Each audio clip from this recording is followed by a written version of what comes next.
Assalamualaikum warahmatullahi wabarakatuh. Kami dari kelompok 8 akan mempresentasikan topik mengenai Accounting for Derivative and Hedging Activities. Dalam presentasi ini, kami akan membahas konsep derivatif, strategi lindung nilai, dan juga perlakuan akuntansi sesuai standar yang berlaku. Semoga presentasi kami dapat memberikan pemahaman yang jelas bagi semuanya. Sebelum itu, izinkan saya memperkenalkan anggota kelompok 8. Yang pertama ada Maisa Lutfia Putri Rahayu dengan NPM Mahir 341, ada Akna Khairul Akila dengan NPM Mahir 305, ada Zuhurfa Firdausi dengan NPM Mahir 002, ada Najwa Rahma Fadlun Guntur dengan NPM Mahir 346, dan saya sendiri Amanda Widya Dinata dengan NPM Mahir 351. Nah, yang akan dibahas pertama yakni mengenai derivatif yang tidak ditetapkan sebagai lindung nilai. Jadi, perusahaan itu dapat menyimpan derivatif untuk tujuan spekulasi atau investasi atau untuk tujuan lindung nilai tanpa memilih akuntansi lindung nilai yang khusus. Derivatif apapun yang tidak memenuhi syarat untuk akuntansi lindung nilai khusus diperlakukan sebagai aset atau liabilitas yang berdiri sendiri dan dicatat menggunakan akuntansi dengan nilai wajar. Nah, kontrak-kontrak ini dicatat pada nilai wajar pada awalnya dan pada semua tanggal neraca berikutnya. Dengan perubahan nilai wajar yang belum direalisasi segera diakui dalam laba rugi. Nah, derivatif yang memenuhi semua kriteria untuk memenuhi syarat akuntansi lindung nilai khusus dicatat dengan cara yang berbeda, di mana nanti akan dijelaskan di slide berikut. Selanjutnya untuk hedge accounting, jadi tujuan di dalam GAAP itu untuk derivatif yang digunakan dalam lindung nilai atau hedge ini adalah untuk memastikan laporan keuangan itu mencerminkan efektivitas dari derivatif dalam mengurangi risiko. Hal ini tuh dicapai melalui hedge accounting yang mengharuskan perubahan nilai item yang dilindungi nilai dan nilai instrumen lindung nilai ini dicatat dalam periode akuntansi yang sama. Pengakuan ini memungkinkan investor untuk menilai dengan jelas efektivitas strategi daripada hedge accounting ini. GAAP itu mendefinisikan derivatif berdasarkan 3 karakteristik utama. Yang pertama itu memiliki satu atau lebih aset dasar dan jumlah nosional. Lalu yang kedua, tidak memerlukan investasi bersih awal atau investasi bersih awal yang kecil. Yang ketiga, ketentuannya itu mengharuskan atau mengizinkan penyelesaian bersih. Nah, persyaratan pada topik ASC 815 itu didasarkan pada 4 hal mendasar. Yang pertama itu ada derivatif adalah aset atau liabilitas dan harus dilaporkan di neraca. Lalu yang kedua, nilai wajar adalah ukuran yang paling relevan untuk derivatif. Yang ketiga, hanya item yang memenuhi definisi aset atau liabilitas yang harus dilaporkan demikian. Dan yang keempat, akuntansi khusus atau hedge accounting ini hanya disediakan untuk item-item yang memenuhi syarat yang menunjukkan harapan adanya perubahan yang saling mengimbangi secara efektif dalam nilai wajar atau arus kas. Untuk efektivitas dari hedge ini, agar lindung nilai atau hedge ini memenuhi syarat akuntansi khusus, instrumen daripada derivatif itu harus dianggap sangat efektif dalam mengimbangi keuntungan atau kerugian dalam item yang dilindungi nilainya ini. Efektivitas ini harus dinilai baik pada awal lindung nilai maupun secara terus-menerus sepanjang masa berlakunya. Pada topik ESC 815 umumnya mensyaratkan uji statistik atau uji numerik lainnya untuk menilai daripada efektivitas ini, kecuali terdapat pengecualian khusus. Nah, perusahaan harus memilih dan menerapkan metodologi yang konsisten untuk penilaian ini, di mana ada 2 pendekatan umum. Yang pertama itu ada analisis istilah kritis. Ini melibatkan pemeriksaan dan pencocokan fitur-fitur penting dari derivatif dan item yang dilindungi nilainya, seperti variabel yang mendasarinya, jumlah nosional atau yang dilindungi nilai, dan tanggal penyelesaian atau penyerahan. Jika istilah kritis dari derivatif dan item yang dilindungi nilai identik, lindung nilai itu bisa diasumsikan efektif. Lalu yang kedua ini ada analisis statistik.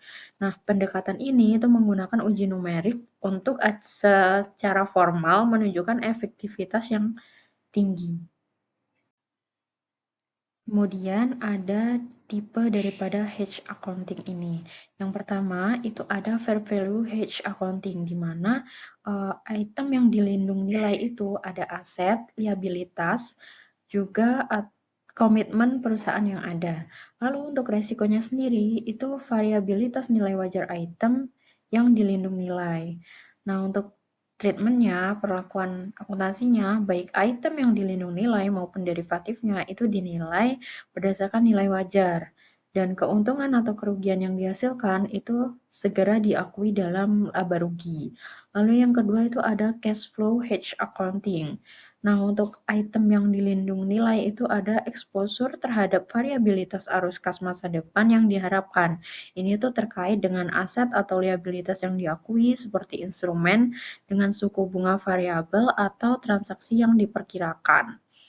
Untuk treatment daripada akuntansinya sendiri itu derivatif dinilai berdasarkan nilai wajar, tetapi porsi efektif dari keuntungan atau kerugian itu ditangguhkan dalam akumulasi laba komprehensif lain dalam ekuitas pemegang saham. Lalu untuk keuntungan atau kerugian ini hanya dilepaskan ke laba rugi ketika transaksi yang diperkirakan berdampak pada laba rugi. Nah, kemudian ada yang ketiga itu ada hedge of net investment in a foreign subsidiary atau lindung nilai atas investasi bersih di anak perusahaan asing. Nah, ini tuh akan dibahas lebih lanjut. Tapi di sini tuh GAAP itu memperbolehkan piutang atau utang tertentu dalam mata uang asing untuk dicatat menggunakan akuntansi lindung nilai arus kas. Baik, yang pertama di sini saya akan menjelaskan mengenai fair value hedge accounting, yaitu digunakan untuk melindungi nilai wajar aset, liabilitas, atau komitmen pembelian dan juga penjualan yang telah ada atau diakui. Seperti perusahaan WAV ini memagari persediaan minyak mentah dengan kontrak forward untuk menjual minyak pada harga tetap. Perlakuan akuntansinya di sini ada derivatif atau kontrak forward dan item yang dilindungi seperti persediaan dinilai pada nilai wajar di setiap tanggal pelaporan. Keuntungan atau kerugian dari penyesuaian nilai wajar kedua pos ini diakui langsung dalam laba rugi pada periode yang sama. Ini sering menghasilkan model nilai campuran untuk persediaan, di mana nilai bukunya merupakan gabungan antara biaya historis dan juga penyesuaian nilai wajar. Tujuannya untuk mengimbangi perubahan nilai wajar item yang dilindungi dengan perubahan nilai wajar derivatif dalam laporan laba rugi. Lalu ada cash flow hedge-nya. Di sini ada contohnya. Ada option contracts, yaitu di mana opsi dibeli untuk memagari variabilitas arus kas masa depan dari transaksi yang diramalkan atau seperti pembelian bahan bakar seperti itu. Lalu di sini ada perlakuan akuntansinya, yaitu premi opsi awalnya dikapitalisasikan sebagai aset dan perubahan nilai wajar opsinya selanjutnya diakui dalam penghasilan komprehensif lain. Saat transaksi yang digunakan atau mempengaruhi laba, misalnya seperti bahan bakar digunakan, keuntungan atau kerugiannya ditangguhkan di OCI atau direalisasikan ke laba rugi, misalnya mengurangi harga pokok penjualan. Lalu yang B di sini ada kontrak berjangka atau futures contracts, yaitu kontrak berjangka yang diperdagangkan di bursa digunakan untuk memagari transaksi yang digunakan atau ditujuan. Misal perusahaan utilitas mengunci harga minyak pemanas. Untuk margin awalnya dicatat sebagai aset, kontrak berjangka dinilai berdasarkan harga pasar pada setiap akhir periode, dengan keuntungan atau kerugian yang belum direalisasikan dicatat di OCI. Saat transaksi yang diramalkan terjadi, saldo OCI yang terkumpul direklasifikasikan ke laba rugi, lalu menyesuaikan biaya aset yang dibeli. Selanjutnya, illustration interest rate swaps, yaitu pada bagian ini membandingkan akuntansi lindung nilai arus kas dan lindung nilai wajar menggunakan swap suku bunga. Pada akuntansi lindung nilai arus kas ini, risiko yang dilindungi yaitu paparan terhadap variabilitas arus kas masa depan dari pinjaman dengan suku bunga mengembang. Strategi yang digunakan adalah memasuki swap suku bunga membayar tetap dan menerima mengembang. Perlakuan akuntansinya yaitu nilai wajar swap dicatat di neraca sebagai aset atau liabilitas, porsi efektif dari perusahaan nilai wajar swap dicatat di OJI, dan jumlah di OJI direklasifikasikan ke laba rugi pada periode yang sama ketika pembayaran bunga yang dilindungi mempengaruhi laporan laba rugi yang mencerminkan beban bunga bersih yang setara dengan suku bunga tetap. Akuntansi lindung nilai wajar di sini mempunyai risiko yang dilindungi juga seperti paparan terhadap perubahan nilai wajar pinjaman dengan suku bunga tetap akibat pergerakan suku bunga pasar, dan menggunakan strategi memasuki swap suku bunga membayar mengambang dan menerimanya tetap. Perlakuan akuntansi yang digunakan adalah nilai buku pinjaman dan pinjaman atau nilai wajar swap disesuaikan di neraca, keuntungan dan kerugian dari penyesuaian kedua item yang dilindungi dan instrumen lindung nilai diakui langsung dalam laba rugi. Strategi ini bertujuan untuk menjaga nilai gabungan dari pinjaman dan swap tetap konstan. Aktivitas lindung nilai di sini atau foreign currency hedging ini mempunyai tujuan yaitu untuk melindungi variabilitas arus kas dalam mata uang fungsional dari aset dalam mata uang asing yang telah diakui. Misal seperti piutang usaha dalam GBP, yaitu perlakuan akuntansi yang digunakan adalah piutang disesuaikan dengan kurs spot pada akhir periode dengan keuntungan atau kerugian diakui dalam laba rugi. Derivatif yang dilindungi nilai adalah juga disesuaikan ke nilai wajar. Porsi efektif dari keuntungan atau kerugian derivatif ini dicatat di OJI. Jurnal dibuat untuk mereklasifikasikan dari OJI ke laba rugi sejumlah yang mengimbangi keuntungan atau kerugian pada kurs pada piutang. Diskon atau premium forward, yaitu selisih antar kurs forward dan kurs spot pada awal, diamortisasikan ke laba rugi selama masa lindung nilai. Lindung nilai wajar untuk komitmen beli, yaitu melindungi komitmen pembelian atau penjualan dalam mata uang asing yang belum diakui secara neraca. Perlakuan akuntansi yang digunakan baik derivatif maupun komitmen tersebut dicatat di neraca. Perubahan nilai wajar derivatif dan komitmennya diakui langsung dalam laba rugi dan keduanya saling mengimbangi saat komitmen dieksekusi dan nilai wajar komitmennya telah disesuaikan digabung ke dalam dasar nilai aset yang diperoleh. Lalu ada lindung nilai arus kas untuk transaksi antisipasinya, melindungi transaksi dalam mata uang asing yang diramalkan terjadi atau diperkirakan terjadi namun belum menjadi komitmen tetap. Perlakuan akuntansinya yang digunakan adalah derivatif dicatat pada nilai wajar di neraca, keuntungan dan kerugian ditangguhkan dalam OJI, dan ketika transaksi yang diantisipasikan terjadi, misal peralatan yang dibeli, jumlah yang ditangguhkan di OJI ditambah ke dasar nilai aset, atau menyesuaikan harga penjualan. Setiap diskon atau premium pada kontrak forward diamortisasikan ke laba rugi selama periode lindung nilai. Untuk spekulasinya di sini menggunakan derivatif bukan untuk lindung nilai tetapi untuk mengambil keuntungan dari pergerakan harga mata uang asing. Perlakuan akuntansinya di sini adalah derivatifnya dicatat pada nilai wajar menggunakan kurs forward di neraca. Semua keuntungan dan kerugian dari perubahan nilai wajar derivatif diakui langsung dalam laba rugi. Untuk ringkasan akuntansinya derivatif di sini ada klasifikasi, tujuan, dan pengakuan. Untuk lindung nilai wajar itu mempunyai tujuan mengimbangi perubahan nilai wajar dari suatu item atau komitmen tetap yang telah diakui. Untuk pengakuan atau keuntungan dan juga kerugian di sini derivatifnya yaitu langsung dalam laba rugi, yaitu diimbangi oleh keuntungan atau kerugian pada item yang dilindungi. Sedangkan lindung nilai arus kas itu mempunyai tujuan untuk mengimbangi variabilitas arus kas masa depan dari suatu transaksi yang diramalkan atau diakui. Dan pengakuan keuntungan atau kerugian derivatifnya yaitu porsi efektif di OJI kemudian direalisasikan ke laba rugi ketika transaksi yang dilindungi mempengaruhi laba. Untuk lindung nilai investasi bersih mempunyai tujuan yaitu mengimbangi penyesuaian translasi anak perusahaan luar negeri, dan mempunyai pengakuan atau keuntungan kerugian derivatifnya seperti DOJI sebagai bagian dari penyesuaian transisi kumulatif.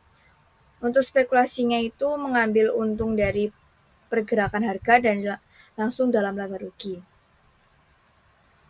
Untuk catatan standar dan internasional di sini persyaratan pengungkapannya perusahaan harus melengkapi tujuan dan strategi menggunakan derivatif, konteks untuk memahami instrumen tersebut, kebijakan manajemen risiko, rincian tentang efektivitas lindung nilai, dan di mana keuntungan atau kerugian dilaporkan dalam laporan keuangan. Standar internasional IAS 32 dan 39 sangat mirip dengan prinsip GAAP AS ASC 815 termasuk persyaratan efektivitas lindung nilai. Satu perbedaan utama yaitu di bawah IFRS, komitmen tetap dapat diterapkan atau ditetapkan sebagai lindung nilai, nilai wajar, atau lindung nilai arus kas, menawarkan fleksibilitas lebih dibandingkan GAAP AS. Selanjutnya di sini kita akan bahas mengenai hedge accounting atau akuntansi lindung nilai.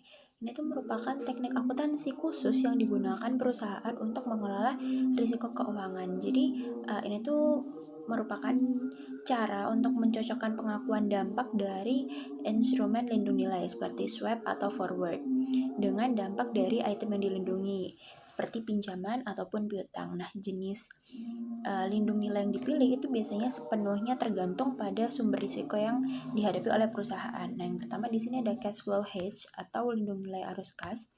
Tujuannya itu untuk melindungi perusahaan dari gejolak arus kas di masa yang akan datang yang tidak pasti. Digunakan untuk instrumen dengan nilai yang berfluktuasi seperti pinjaman dengan suku bunga yang mengambang atau variable rate loan. Nah, risikonya itu jika suku bunga naik, maka arus kas keluar untuk bunga itu akan menjadi lebih besar. Lalu cara dari akuntansinya sendiri, keuntungan atau kerugian dari derivatif, misalnya interest rate swap itu dicatat sementara di other comprehensive income atau OCI. Itu tidak langsung mempengaruhi laba rugi. Lalu nilai ini tuh kemudian akan dialihkan atau direklasifikasi ke laporan laba rugi, tepatnya pada periode di mana transaksi yang dilindungi itu, misalnya pembayaran bunga, itu mempengaruhi laba. Lalu ada yang penting itu misalnya seperti item yang dilindungi itu seperti pinjaman, itu nilainya tidak disesuaikan dengan nilai wajar, nilainya tetap mengikuti biaya historis. Lalu yang kedua itu ada fair value hedge atau lindung nilai-nilai wajar. Tujuannya tuh untuk melindungi perusahaan dari perubahan nilai wajar aset atau liabilitas yang sudah ada di neraca. Biasanya digunakan untuk instrumen dengan nilai tetap seperti pinjaman dengan suku bunga tetap atau fixed rate loan. Nah, ini risikonya itu jika suku bunga pasar naik, maka nilai wajar pinjaman tetap itu akan turun. Nah, di situ dia bisa menyebabkan kerugian yang belum direalisasi. Cara dari akuntansinya, baik derivatif maupun item yang dilindungi atau pinjaman itu sama-sama disesuaikan nilainya ke nilai wajar di setiap periode pelaporan. Lalu untuk keuntungan atau kerugian dari penyesuaian nilai ini sendiri itu langsung diakui dalam laporan laba rugi pada periode yang sama. Lalu nilai ini sendiri itu merupakan pengecualian dari prinsip biaya historis, di mana nilai pinjaman di neraca itu akan naik turun mengikuti suku bunga pasar. Jadi kesimpulannya perbedaan utama dari tujuan dan pelakuan akuntansi dari cash flow hedge maupun fair value hedge itu ada di tujuan dan pelakuan akuntansinya tadi. Kalau cash flow hedge itu fokus pada masa depan atau arus kas itu dan menggunakan OCI sebagai penampung sementara, sedangkan untuk fair value hedge-nya itu fokus pada keadaan sekarang atau nilai wajar dan langsung mengubah nilai di neraca dan juga laba rugi. Berikutnya di sini kita membahas mengenai fair value hedge accounting. Fair value hedge sendiri atau lindung nilai wajar itu merupakan strategi yang digunakan ketika perusahaan itu ingin melindungi dirinya dari perubahan nilai aset atau hutang yang sudah ada di neraca. Jadi kita bayangkan nih, misalnya ada sebuah perusahaan yang memiliki pinjaman dengan suku bunga tetap. Jika suku bunga pasarnya naik, maka nilai dari pinjaman tetap ini sebenarnya menjadi turun karena pinjaman lama itu kurang menarik dibandingkan dengan pinjaman baru yang memberikan bunga lebih tinggi. Nah, perusahaan itu ingin melindungi nilai bukunya dari penurunan tersebut. Caranya itu dengan menggunakan derivatif.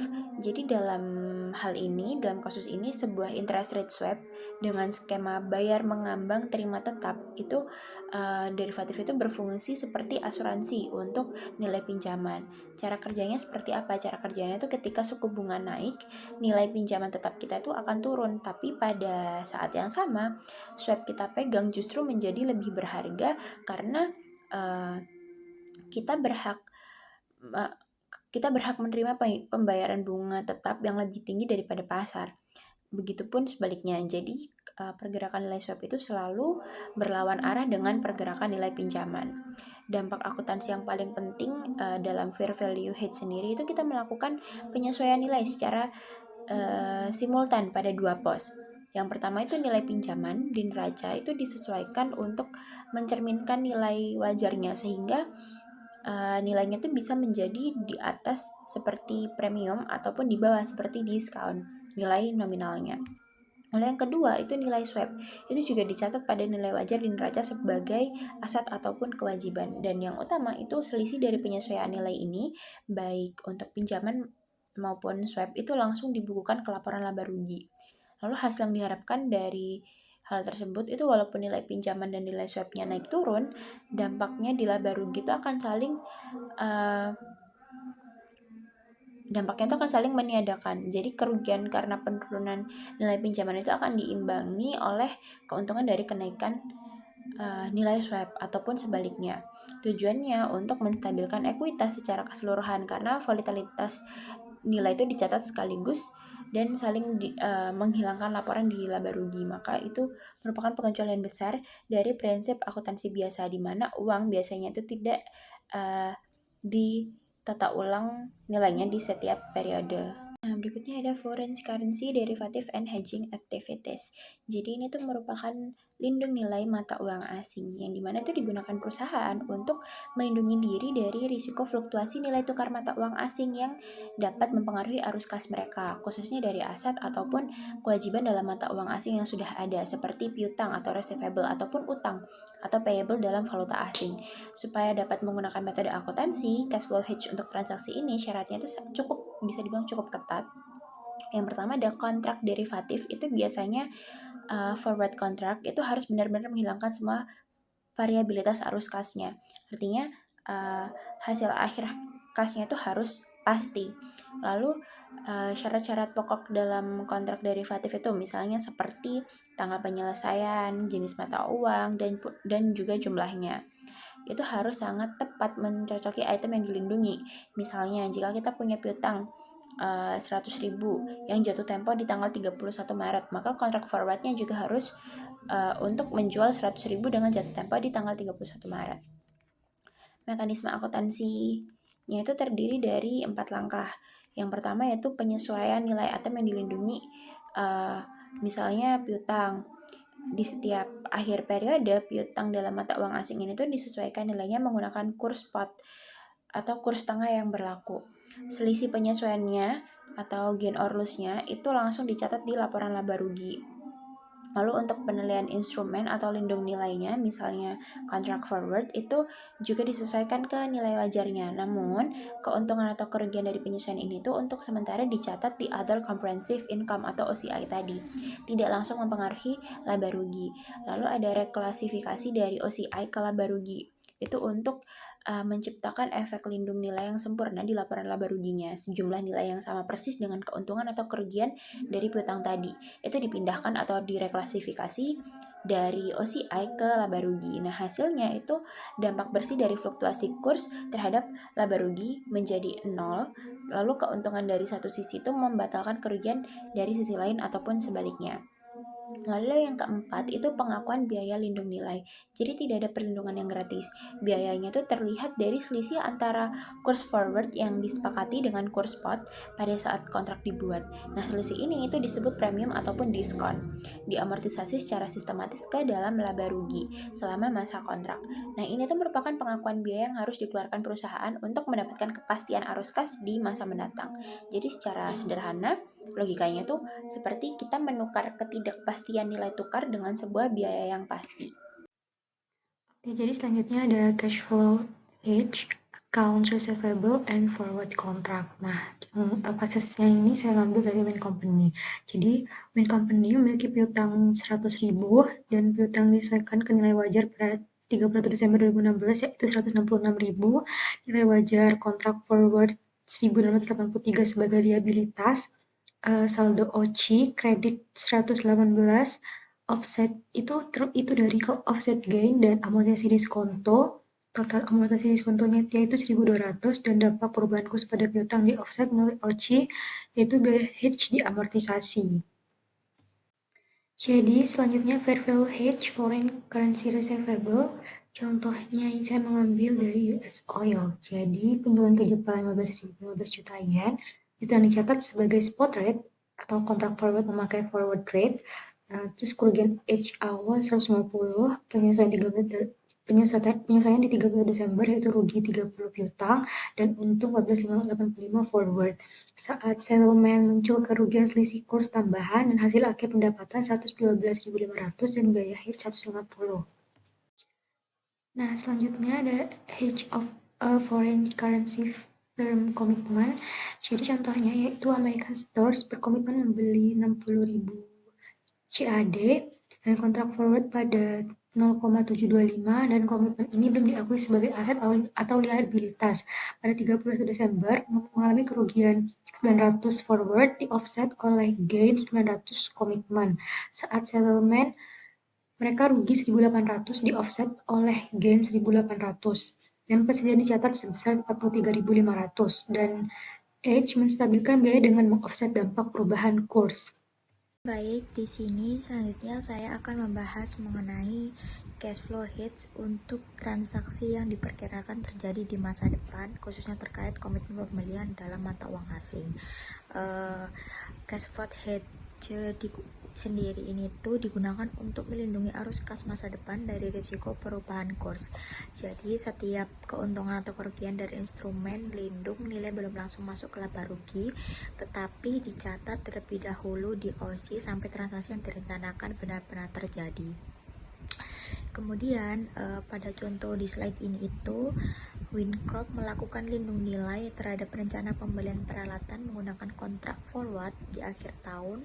Nilai forward meningkat dan keuntungan sebesar 4.901 dicatat di OCI. Ada juga forward diskon sebesar 10.000 yang diamortisasi setiap bulan. Nah, selanjutnya pada 2 Maret nilai kontrak meningkat lagi sebesar 15.099 sehingga perusahaan menerima 20.000 karena perubahan spot rate. Nah, saat transaksi pembelian benar-benar terjadi, peralatan itu dicatat sebesar 860 dan saldo OCI nantinya akan mengurangi beban depresiasi beban depresinya. Nah, intinya itu hedge ini membantu menjaga stabilitas arus kas. Nah, pada slide ini membahas speculation. Ini itu berbeda dari slide sebelumnya. Spekulasi ini tuh artinya perusahaan sengaja mengambil posisi pada kontrak forward atau futures bukan untuk melindungi risiko tetapi untuk mencari keuntungan dari perubahan kurs. Nah, dalam contoh di sini itu saya memberikan contoh perusahaan itu melakukan kontrak forward untuk membeli euro. Nah, pada saat kontrak itu dibuat nilai dicatat, namun posisinya itu bersifat spekulatif. Maka dari itu setiap perubahan nilai kurs langsung diakui sebagai keuntungan atau kerugian dalam laba rugi. Nah, ketika forward rate naik di akhir tahun, kontrak meningkat nilainya dan perusahaan mencatat keuntungan. Pada saat jatuh tempo, perusahaan menerima euro yang nilainya naik sehingga mendapatkan tambahan keuntungan. Semua keuntungan itu dari spekulasi masuk ke pendapatan, bukan ke OCI. Jadi konsep utamanya dalam spekulasi ini tuh profit taking dari perubahan kurs.